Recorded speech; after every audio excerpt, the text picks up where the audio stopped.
আসসালামু আলাইকুম। আমাদের ডিম সাজানো শেষ, এখন বান্দাবান্দি শুরু। এই যে আমাদের কওয়া যাইবে না তলের বরফ, এটা দেওয়াইবে না। এই যে মোহাম্মদ মোস্তা ইসলাম, এই হলে নাম কওয়া যায়।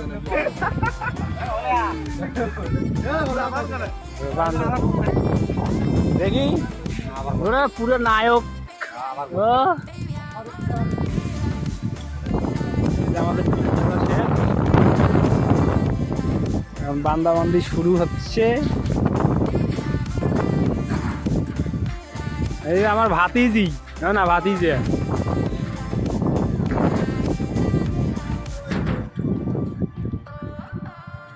এই যে আমাদের বক্তা ইসলাম। হ্যাঁ হলে ওই জায়গা